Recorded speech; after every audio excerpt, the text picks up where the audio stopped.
Greetings and good day everyone. I am Nur Adliana Rozaidi from Malaysia University Technology Mara, a student of Faculty Sports Science and Recreation.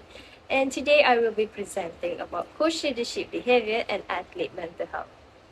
Athletic coaches are essential in getting a good result for athletes. It has been stated that competent coaches place a strong emphasis on psychological development of their athletes as well as their interpersonal interaction. Thus, athletes has been experiencing mental health difficulties and it has been rising these recent years. Coaches' pressures, demands, and expectations affect the athlete's mental health. Therefore, coaches can be one of the causes. However, there are positive impacts of coach leadership behavior on athlete mental health, especially in competition. While coaches' behavior positively affect the athlete's psychological and behavioral state, it is important to be mindful that the manifestation and effects of inappropriate coach behavior. In Malaysia, coaches do not receive a proper accreditation and lack of proper and sufficient training. Therefore, the uncertainty of their coach orientation, lack of possibilities, and coaching education curriculum are some of the major obstacles that coaches in Malaysia face. This aspect could cause an effective coaching behavior that may affect the athlete mental health. Further explain that ineffective coaching behavior will link to athletes' lower mental health and higher rate of depression. In every element of sport, coaches use a range of leadership behavior to motivate and inspire their athletes. Therefore, while coaching athletes, it is critical to understand what each leadership behavior includes, how athletes may respond to the behavior. The leadership behavior that coaches employ can ultimately determine whether or not the team will be successful. The leadership behavior the athlete likes in their coaches as a result may have a substantial influence on their overall success as an athlete. According to Chiladura in 1990, there are 5 dimensions of leadership. The first dimension of coach leadership behavior is training and instruction, where the coach task is teaching and the athlete skills. This coaching leadership behavior focus on enhancing the athlete's performance, where the coaches plans, structures, and direct all actions while participating in training and competition. He or she will interact with athletes, but it is to motivate them and teach them skills, strategies, and tactics.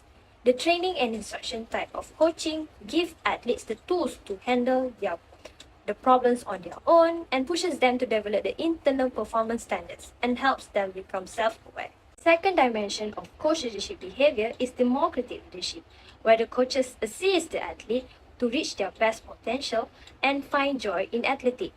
This leadership prioritizes personal accomplishment over community goals while engaging their followers.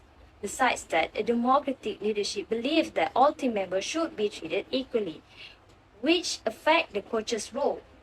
Democratic leadership improves the athlete role clarity, team happiness, team cohesiveness, athlete and team communication, athlete and team performance. Proceed to autocratic leadership, where the coaches has a total control over his or her athlete's behavior, where the coaches keep control while boosting athlete discipline and overall organization.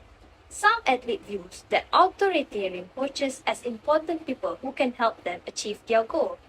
However, authoritarian leadership leads athletes to face more anxiety and decrease performance.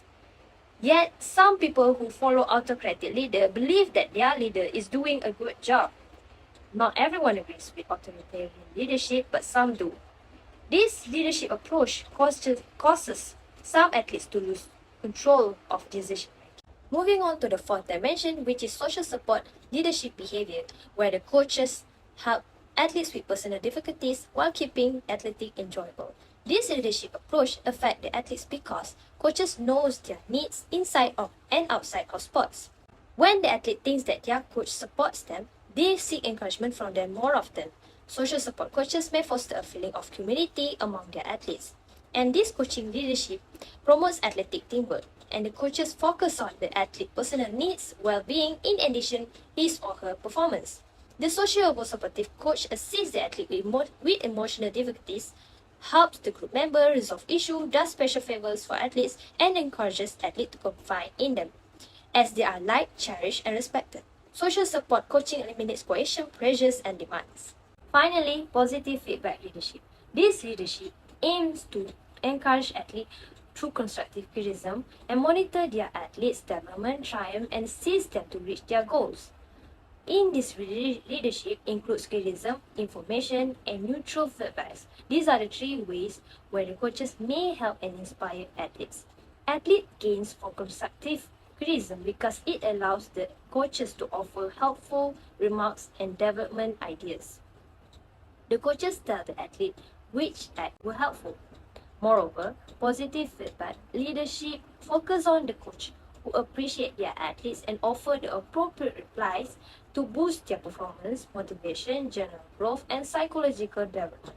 Let's proceed to the next variable, which is mental health. The phrases mental health and mental sickness is interchangeably have the same meaning. Typically, mental illness is thought of as a diagnosable disease or disorder that is associated with a variety of experiences such as depression, anxiety, drug or alcohol addiction, suicidal behavior, obsession, psychosis, and so on, that have an impact on a person's thinking, emotion, and moods and behavior.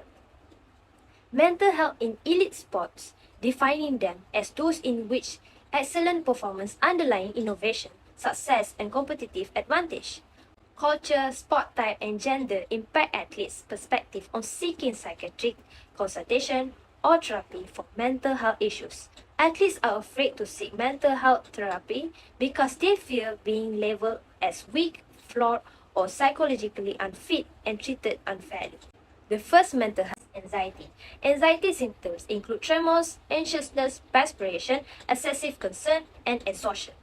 However, these methods of study on athletes are rare, despite that according to the annual survey, more than 85% of sport trainers knew their athletes had anxiety.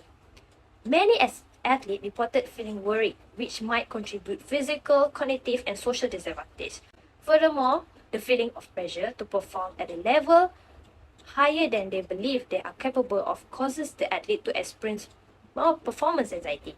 The fact that many athletes specialize to become exceptional and they are under near constant pressure and to develop and perform well. This may cause them to have a performance anxiety. As an elite athlete, when they experience increased level of performance anxiety, their overall performance in sport will decline. Second, mental health depression. Depression is often considered as hereditary or biological. Social and environmental factors can also cause depression.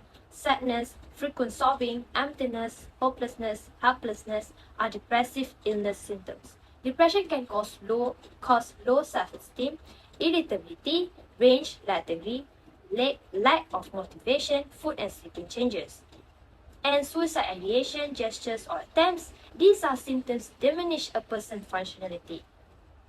Depression among athletes range from 10 to 23.7%. Depression studies among athletes have generated varied findings, with some showing lower rates than among non-athletes and others showing comparable rates. Epidemiologic studies depression scale to detect depression in 465 athletes over 3 years period.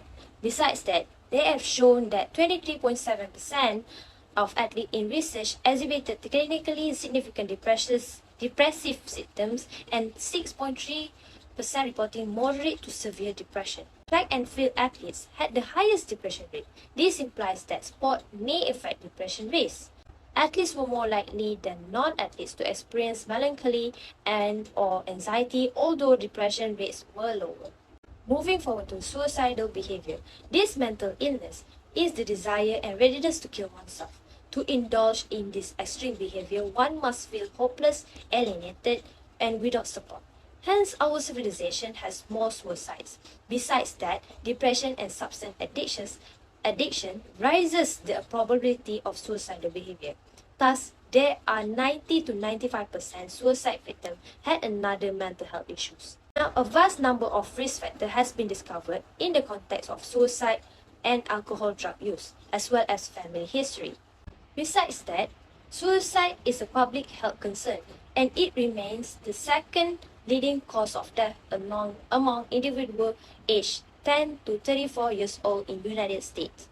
Suicide death rate have climbed more than 35% from 1999 to 2018, with a greater increase among men, young adolescents, racial ethnic minorities, and sexual minority youth.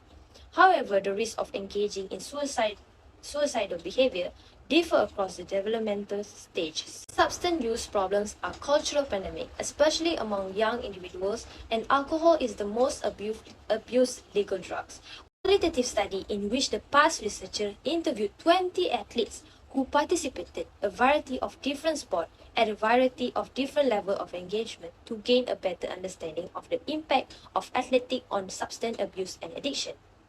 Those past studies discovered that all the participants stated that they had been exposed to illegal substance usage throughout their school years. According to the finding, the participant would first rely on an athletic involvement to deal with tough or even traumatic events, but would eventually turn to drug misuse in order to deal with this concern. Some particularly sensitive individuals may acquire an addiction to the environment of sports culture. Furthermore, the athletes' knowledge, attitudes, and usage of painkillers found that most athletes thought that there was nothing wrong with using painkillers to compete without pain. Many athletes use painkiller before sporting event to perform while wounded, and these athletes did not realize that painkillers may have a bad consequences such as addictions. This is the conceptual framework of the study.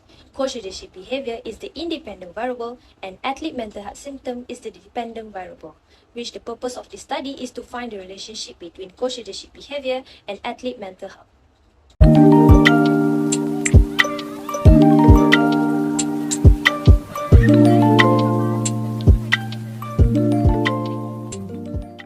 That is all from me. Very much appreciate that you spend your time in listening and watching to this studies presentation. I am Nur Adliana Rozaidi from Malaysia, Faculty of Sports Science and Recreation, University Technology Mara.